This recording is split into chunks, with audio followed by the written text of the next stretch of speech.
মালিক রব্বুল আলামিন পবিত্র কোরআনের ভাষায় আমাদের সংবিধান, আমাদের গ্রন্থ, শ্রেষ্ঠ কিতাবের মধ্যে পাক জবানে আমার আল্লাহ রব্বুল আলামিন ঘোষণা দেয়, ওয়াকাদা রাব্বুকা আল্লা তা'বুদু ইল্লা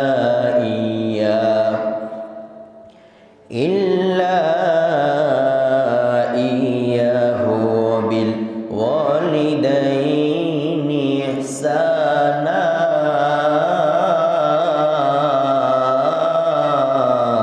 আল্লাহু আকবার। আমার আল্লাহ রাব্বুল আলামিন স্পষ্ট ভাষায় জানিয়ে দেয়, মহান মালিক জানিয়ে দেয়, আমি আল্লাহ রাব্বুল আলামিন ব্যতীত তোমরা অন্য কোনো ব্যক্তির ইবাদত করিও না। জোরে বলুন সুবহানাল্লাহ। আল্লাহ রাব্বুল আলামিন জানিয়ে দেয়, আল্লা তা'বুদু ইল্লা ইয়্যাহু বিল ওয়ালিদাইনি ইহসানা।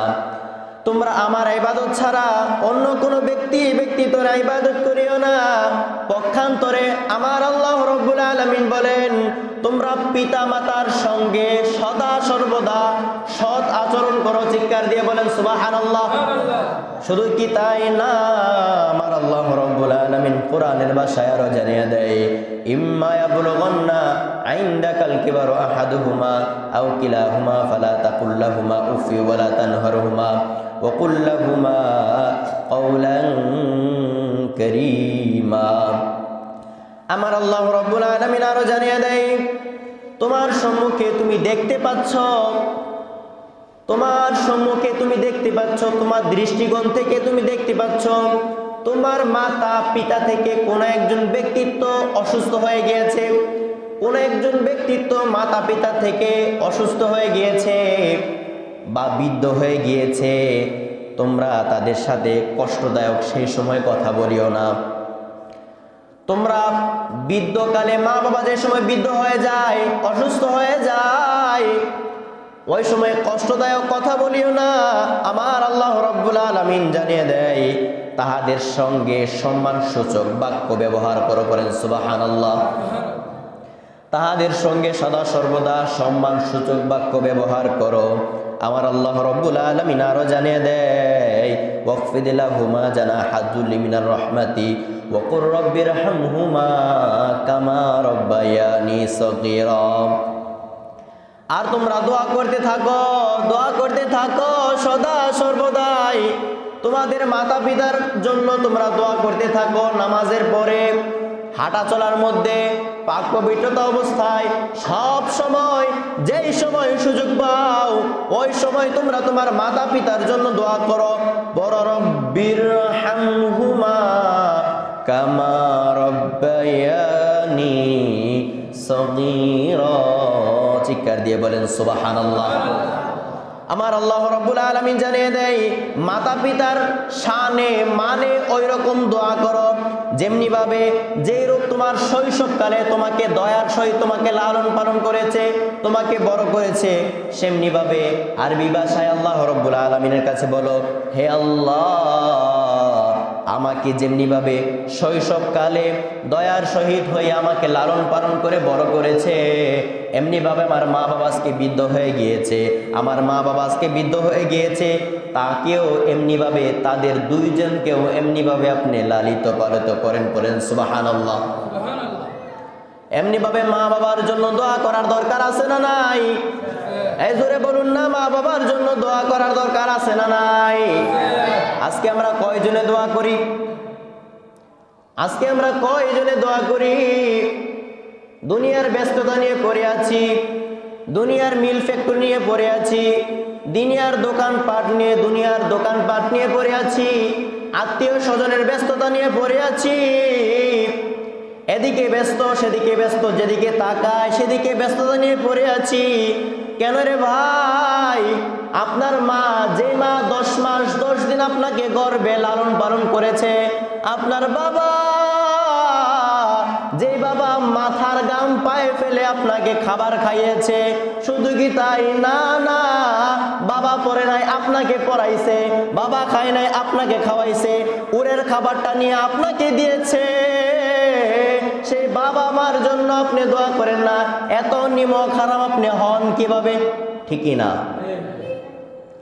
এত নিমক হারাম আপনি হন কিভাবে?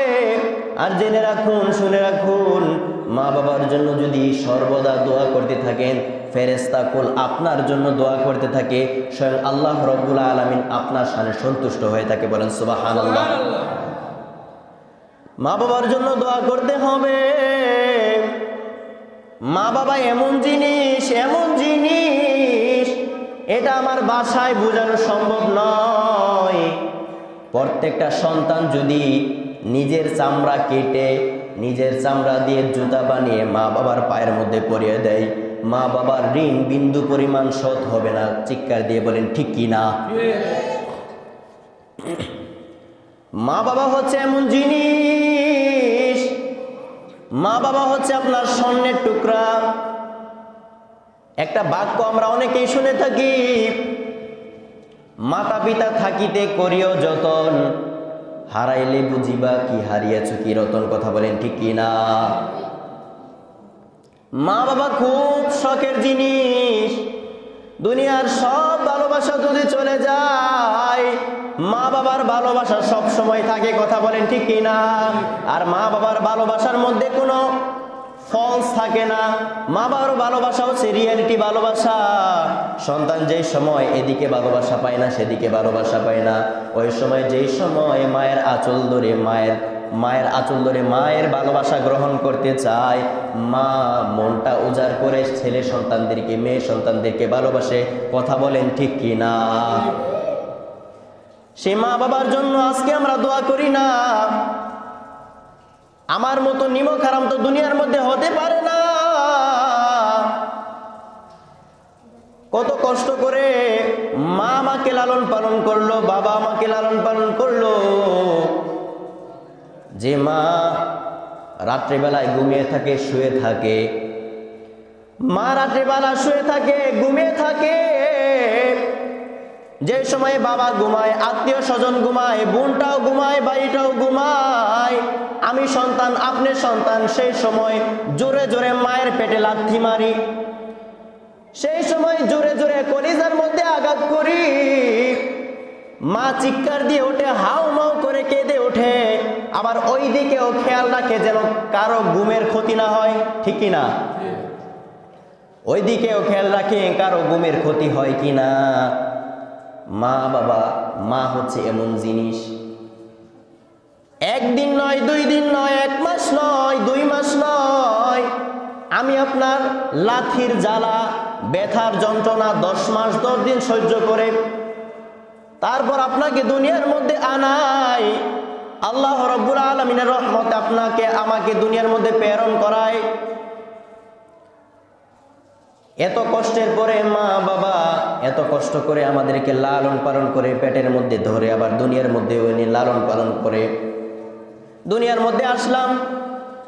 এখন আমার বয়স মাত্র 1 মাস চলতেছে, রানিং। ওই সময় আপনি ডান কাত হলেও কাঁদেন, বাম কাত হলেও আমি কাঁদি, গরম খেলেও কাঁদি, ঠান্ডা খেলেও কাঁদি, সর্বাবস্থায় কাঁদি। মা হচ্ছে এমন জিনিস, মা যে সময় আবার বুকে নিয়ে একটু আদর করে, এর থেকে বোঝায় ভালোবাসা দুনিয়ার জমিনের মধ্যে আর একটাও হতে পারে না। চিৎকার দিয়ে বলেন ঠিক কি না? শুধু কি তাই, মা বাবা হচ্ছে এমন জিনিস, মা বাবার দোয়া কিন্তু বিফলে যায় না। এটা কি জানেন? আল্লাহ রাসূল সাল্লাল্লাহু আলাইহি ওয়াসাল্লাম তিনার হাদিস মতে বলেন, আল্লাহ রাসূল সাল্লাল্লাহু আলাইহি ওয়াসাল্লাম অনেকগুলো হাদিস বর্ণনা করেছেন। সেই থেকে কিছু হাদিস আপনাদেরকে শোনায় দিব। আল্লাহ রাসূল বলেন, মাতা পিতা যে সময় সন্তানের উপর রাগান্বিত হয়, ওই সময় যেন আল্লাহ রাব্বুল আলামিনের সন্তানের উপর রাগান্বিত হইল। চিৎকার দিয়ে বলেন আল্লাহু আকবার। মা বাবা হচ্ছে এমন, আমার আল্লাহর পরে নবী সাল্লাল্লাহু আলাইহি ওয়াসাল্লামের স্থান, নবী সাল্লাল্লাহু আলাইহি ওয়াসাল্লামের পরে হচ্ছে মা বাবার স্থান। বলেন সুবহানাল্লাহ। শুধু কি তাই, আল্লাহ রাসূল সাল্লাল্লাহু আলাইহি ওয়াসাল্লাম বলেন, মা বাবার দিকে যদি কোনো সন্তান সন্ততি নেক দৃষ্টিতে একবার তাকায়, একটি পূর্ণ হজের সওয়াব সেই ব্যক্তির আমলনামার মধ্যে, সেই সন্তানের আমলনামার মধ্যে আল্লাহ রাব্বুল আলামিন লিপিবদ্ধ করে দিবে। পড়েন সুবহানাল্লাহ। সাহাবায়ে কেরাম জিজ্ঞাসা করলেন, ইয়া রাসূলুল্লাহ, ইয়া হাবিবাল্লাহ, নবী গো নবী, একবার তাকাইলে একটা হজের সওয়াব, আমি যদি 10 বার তাকাই কয়টা হজের সওয়াব হবে? রাসূলুল্লাহ সাল্লাল্লাহু আলাইহি ওয়াসাল্লাম বলেন, 10 বার তাকাইলে 10টা হজের সওয়াব, 100 বার তাকাইলে 100টা হজের সওয়াব, 1000 বার তাকাইলে 1000টা হজের সওয়াব পাইবা। পড়েন সুবহানাল্লাহ। হজ করতে হালাল টাকা লাগে, হালাল টাকা দিয়ে হজ করতে যাইতে হয়, গিলাফ ধরতে হয়, অনেক কার্যক্রম। আর আপনাকে হজের সওয়াব আল্লাহ রাব্বুল আলামিন দান করবে এমনি ভাবে, পিতা মাতার দিকে যদি আমি সন্তান হয়ে নেক দৃষ্টিতে তাকাই। পড়েন সুবহানাল্লাহ। সেই জন্য মা বাবার কদর করার দরকার আছে না নাই? আজকে আমরা কদর তো দূরের থাক, মা বাবার সাথে যে কত খারাপ আচরণ করি। আমি যদি খারাপ আচরণ করি, আমার থেকে নিমক হারাম দুনিয়ার মধ্যে আর একটাও হতে পারে না। কথা বলেন ঠিক কিনা? আরে মা বাবা এমন, মুসা আলাইহিস সালাতু ওয়াস সালামের জামানার মধ্যে, মুসা আলাইহিস সালাতু ওয়াস সালাম তুর পাহাড়ে সব সময় আল্লাহ রাব্বুল আলামিনের শানে কথা বলতো। একদিন আল্লাহ রাব্বুল আলামিনকে জিজ্ঞাসা করলো, মালিক, আপনার কাছে তো আমি অনেক প্রশ্ন করে থাকি, একটা প্রশ্ন আজকে আপনার কাছে করব। আল্লাহ রাব্বুল আলামিন অনুমতি দিলে, মুসা বলো। মুসা আলাইহিস সালাতু ওয়াস সালাম আল্লাহ রাব্বুল আলামিনের কাছে বলতে লাগলো, হে আমার রব, হে আমার রব্বে কারীম, আমি তো হচ্ছি শ্রেষ্ঠ, বর্তমান যুগের জন্য শ্রেষ্ঠ নবী মুসা। তো আমার হাসর নাসর কার সাথে হবে? আমার জান্নাতের মধ্যে আমি কার সাথে থাকবো? একটিবারের জন্য জানিয়ে দেন। আমার আল্লাহ রাব্বুল আলামিন ডাইরেক্ট ভাষায় জানিয়ে দেয়, মুসা রে মুসা, তুমি জান্নাতের মধ্যে থাকবে একটা কসাইয়ের সাথে। বলেন সুবহানাল্লাহ। মুসা আলাইহিস সালাতু ওয়াস সালাম আল্লাহ রাব্বুল আলামিনের কাছে জিজ্ঞাসা করতে লাগলো, এটা কি বলেন? আমি এত জবরদস্ত রাগী একটা নবী, আমি জান্নাতের মধ্যে কেন কসাইয়ের সাথে থাকবো? আমার আল্লাহ রাব্বুল আলামিন মুসা আলাইহিস সালাতু ওয়াস সালামকে জানিয়ে দেয়, মুসা যাও, অমুক জায়গায় অমুক স্থানে এই কসাইটা আছে, সে সারাদিন কি করে তার কার্যকলাপটা দেখবা, তারপরে তুমি বলবা সে কি কার্যকলাপ করে, তারপরে তুমি দেখবা, তোমার ক্লিয়ার হয়ে যাবে তুমি কেন তার সাথে জান্নাতের মধ্যে থাকবা। পড়েন সুবহানাল্লাহ। মুসা আলাইহিস সালাতু ওয়াস সালাম আল্লাহ রাব্বুল আলামিনের দেওয়া ঠিকানা মতো চলে গেল কসাইয়ের কাছে। লুকিয়ে লুকিয়ে কসাইয়ের কার্যকলাপ দেখতেছিল। সকাল থেকে সন্ধ্যা পর্যন্ত কসাই গোস্ত বিক্রি করতেছিল, ওই রকম ভালো গোস্ত মানুষকে দিতেছে না। মুসা আলাইহিস সালাতু ওয়াস সালাম মনে মনে ভাবতেছে, হায়রে, সে যে দুর্নীতি করতেছে তার সাথে নাকি আমার জান্নাতের মধ্যে থাকা হবে, কারণটা কি? গোস্ত বিক্রি যে সময় শেষ হয়ে গেল, কসাইটা যে সময় বাড়িতে মধ্যে যাবে, কিছু টুকরা গোস্ত, অনেক ভালো ভালো যে গোস্তগুলো আছে, একটা পুটলির মধ্যে বাঁধলেন, কাদের মধ্যে করে বাড়ির মধ্যে নিয়ে যাইতে লাগলো। বাড়ির মধ্যে নিয়ে গিয়ে মুসা আলাইহিস সালাতু ওয়াস সালাম কিন্তু আড়াল থেকে দেখতেছিল। বাড়ির মধ্যে গিয়ে সুন্দর করে গোস্তগুলা পাক করলো, এত নরম করে সফট করে পাক করলো, আবার রুটিও বানাইলো। কসাই রুটি বানাইলো, গোস্ত রাঁধলো। এই কসাইয়ের যে মাটা আছে, মাটা হচ্ছে বৃদ্ধ, অসুস্থ, দেখে খাটের মধ্যে শোয়া আছে। মাকে ঘুম থেকে তুলে রুটি একটু করে ছিঁড়ে গোস্ত দিয়ে খাওয়াইতে লাগলো। আর মা হাতটা তুলে আমার আল্লাহ রাব্বুল আলামিনের কাছে বলতে লাগলো, আল্লাহ, আমার এই কসাইকে, আমার এই ছেলেটাকে এই জামানার শ্রেষ্ঠ নবী মুসা আলাইহিস সালাতু ওয়াস সালামের সাথে জান্নাতের মধ্যে থাকার সুযোগ করে দিও। বলেন সুবহানাল্লাহ। আমার আল্লাহ রাব্বুল আলামিনের কাছে সব সময় লাগলো, দোয়াটা করতে দেরি, আমার আল্লাহ রাব্বুল আলামিন কবুল করতে দেরি হয় নাই। চিৎকার দিয়ে বলেন সুবহানাল্লাহ। মুসা আলাইহিস সালাতু ওয়াস সালামের ঘটনা আপনাদেরকে শোনায় দিলাম এই কারণে, এটা হচ্ছে শিক্ষণীয় বিষয়। আপনার সব যদি বেঠিক থাকে, মা বাবার খেদমতটা যদি ঠিকঠাক থাকে, মা বাবা যদি আপনার জন্য দোয়া করে, আপনি হবেন জামানার শ্রেষ্ঠতম সন্তান। কথা বলেন ঠিক কি না?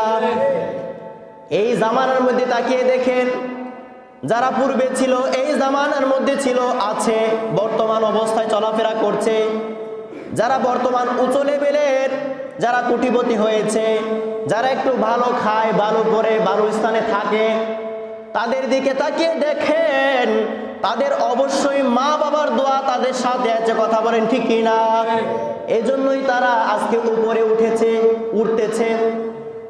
আর মা বাবাকে যদি যে ব্যক্তি কষ্ট দেয়, মা বাবার মনেও যদি আঘাত পায়, সেই আঘাতটা গিয়ে সেই সন্তানের উপরে অ্যাটাক করবে, আল্লাহ রাব্বুল আলামিন রাগান্বিত হয়ে যাবে। এই জন্য আমি মাঝে মধ্যে কই, মাঝে মধ্যে মায়ের শানে গজলের মধ্যে বলি, কোরআনে আল্লাহ তাআলা তারি পরে মা বাপের কথা দিলেন, তাদের প্রতি সদা এহসান তোরে, এহসান তোরে।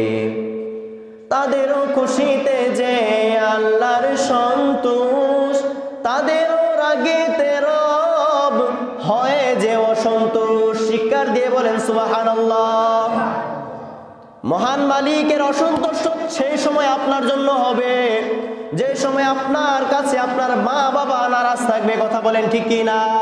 আর মা বাবা নারাজ রেখে যদি আপনি হজ করতে যান, গিলাফ ধরে কান্নাকাটি করেন, এই হজের দাম আল্লাহ রাব্বুল আলামিনের কাছে বিন্দু পরিমাণ থাকবে না। কথা বলেন ঠিক কি না? আর বাবার ভালোবাসা হচ্ছে এমন, প্রত্যেকটা সন্তান, প্রত্যেকটা সন্ততির ভালোবাসা মা বাবার জন্য এমন, বাবার জন্য এমন, এটা বোঝানো সম্ভব নয়। এটা প্রকাশিত ভালোবাসা নয়, অপ্রকাশিত ভালোবাসার নামই হচ্ছে বাবার ভালোবাসা। কথা বলেন ঠিক কি না? প্রত্যেকটা সন্তান বাবাকে এত পরিমাণ ভালোবাসে, সন্তানটা প্রকাশ করতে চায় না। কথা বলেন ঠিক কি না? আর মায়েরটা এমনিতেই প্রকাশ হয়ে যায়, কারণ মা তো পেটে ধরেছে। কথা বলেন ঠিক কি না? মহান মালিক রব্বুল ইজ্জত যেন মা বাবার কদম ধরে, মা বাবার খেদমত করে জীবনটাকে পার করার সুযোগ ভিক্ষা দান করে। সকল বলে আল্লাহুম্মা আমিন। ওয়া আখিরু দাওয়াহুম আলহামদুলিল্লাহি রাব্বিল আলামিন। আসসালামু আলাইকুম ওয়া রাহমাতুল্লাহি ওয়া বারাকাতুহু।